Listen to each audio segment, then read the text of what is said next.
Hello, my dear viewers. Welcome to MI Maths once again. तो आज हम discuss करेंगे what is expression in mathematics. आपने 8th 9th 10th में ये सारी चीज़ें पढ़ी हुई हैं, जैसे solve the following expressions, expand the following expression और इवैल्यूएट द फॉलोइंग एक्सप्रेशन या फिर सिंप्लीफाई द फॉलोइंग एक्सप्रेशन। तो वही चीज़ आज हम देखेंगे। बेसिकली मैथ्स में एक्सप्रेशन होती क्या है, इसको आज हम समझने की कोशिश करते हैं। सबसे पहले हम एक्सप्रेशन को यहाँ पे डिफाइन करते हैं।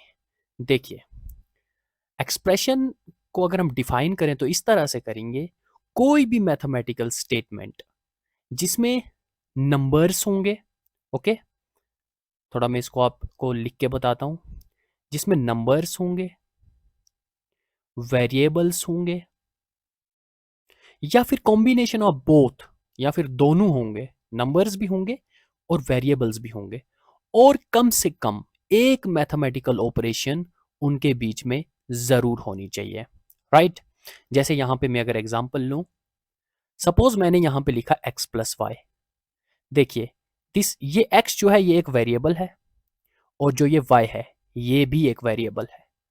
5+3 है, और इनके बीच में मैथमेटिकल ऑपरेशन जो है दैट इज प्लस। 5+3 है, ये भी एक मैथमेटिकल एक्सप्रेशन है। यहां पे देखिए 3x plus 5y plus 8z, this is also an expression. देखिए 3x वेरिएबल भी है, नंबर भी है, 5y 8z, ये तीनों मिला के एक एक्सप्रेशन बनते हैं। और मैथमेटिकल ऑपरेशन एक एटलीस्ट होना चाहिए, उससे दो भी हो सकते हैं, तीन भी हो सकते हैं, राइट। उसके बाद x plus y plus z है, ये भी एक मैथमेटिकल एक्सप्रेशन है। इसके बाद अगर हम कुछ और प्रॉपर्टीज देखें मैथमेटिकल एक्सप्रेशंस की, तो वो क्या होंगी। देखिए, इनको सिंप्लीफाई किया जा सकता है, फैक्टराइज किया जा सकता है और एक्सपैंड किया जा सकता है। इनको सॉल्व नहीं किया जा सकता। सॉल्व नहीं किया जा सकता, क्यों नहीं किया जा सकता? क्योंकि हमें वेरिएबल का वैल्यू पता ही नहीं है। बात क्लियर हो रही है? वेरिएबल का वैल्यू यहां पे हमें पता ही नहीं है, एक्स का वैल्यू, वाई का वैल्यू, जेड का वैल्यू हमें पता नहीं है। इन केस अगर एक्स का वैल्यू दिया हो, एक्स का वैल्यू गिवन हो, तो हम यहां पे पुट करके, यहां पे पुट करके उसका वैल्यू फाइंड कर सकते हैं, राइट। लेकिन यहां पे वैल्यू नहीं दिया रहता, इसीलिए तो इसको एक्सप्रेशन कहा जाता है। That is why it can not be solved, okay. इसके बाद हम देखते हैं इसको हम सिंप्लीफाई, फैक्टराइज और एक्सपैंड कैसे कर सकते हैं। बात करते हैं सबसे पहले सिंप्लीफिकेशन की, ओके। सिंप्लीफिकेशन, देखिए, सपोज मैं यहां पे एक एक्सप्रेशन लेता हूं, मान लेते हैं 2x प्लस 3, कुछ भी ले सकते हैं आप, plus 5x plus 8 plus 9। Simplify करके हम इसको क्या लिख सकते हैं, लाइक क्वांटिटीज, 2x ऐड हो जाएगा 5x के साथ, that will become 7x plus 3 plus 8 is 11 plus 9 is 20। ये देखिए, इसको हमने सिंप्लीफाई करके ये हमारा आंसर हो जाएगा। देखिए, सिंपल में हम इसको सिंप्लीफाई कर सकते हैं, और तो कुछ कर ही नहीं सकते क्योंकि x का वैल्यू है ही नहीं हमारे पास। बात क्लियर हो रही है? इसके बाद हम देखते हैं हम इसको एक्सपैंड कैसे कर सकते हैं। एक्सपेंशन, एक्सपेंशन, देखिए, सपोज मैं एक एक्सप्रेशन लेता हूं, यहां पे मान लेते हैं मैंने लिया 3 into 5 plus x plus 5 into 8 plus x. Expand करने के लिए सिंपल में इस 3 को इसके साथ, इनके साथ, इस पूरे ब्रैकेट के अंदर जो भी क्वांटिटी है उसके साथ मल्टीप्लाई करना है, और यहाँ पे 5 को इसके साथ मल्टीप्लाई करना है। तो क्या मिलेगा हमें, 5 into 3 is 15 plus 3 into x is 3x plus 5 into 8 is 40 plus 5 into x is 5x। तो देखिए यहाँ पे हमने इसको एक्सपैंड किया, तो एक्सपैंड करके हमें एक और एक्सप्रेशन मिलेगी। एक्सपैंड करके भी एक्सप्रेशन ही मिलती है, सिंप्लीफाई करने के बाद भी एक्सप्रेशन ही मिलती है, राइट। सिंप्लीफाई कर सकते हैं, एक्सपैंड कर सकते हैं। Third thing is factorise.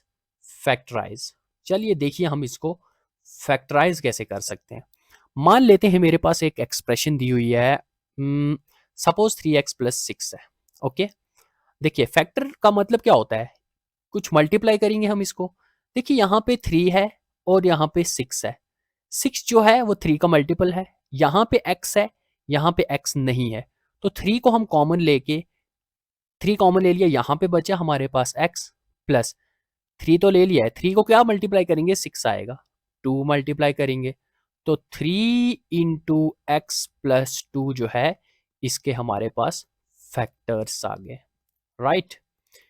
ये इस एक्सप्रेशन के हमारे पास फैक्टर्स आ गए। इसी तरह से अगर हम और एक एक्सप्रेशन लें, सपोज मैंने लिया 8x प्लस 4, यहाँ पे देखिए ये 4 है ये 8 है, तो 8 4 का मल्टीपल है, 4 कॉमन ले लेंगे, यहाँ पे x नहीं है यहाँ पे x है तो x कॉमन नहीं ले सकते, कॉमन वही लेंगे जो दोनों में हो, जो दोनों में अवेलेबल हो, लेकिन यहाँ पे x एक ही जगह है तो x नहीं ले सकते कॉमन, तो 4 ले लिया, 4 इंटू 2 करेंगे तो 8 और साथ में हमारा x प्लस 1, तो ये आगे हमारे पास इसके फैक्टर्स। बात क्लियर हो गई? आई होप आपको समझ में आया होगा।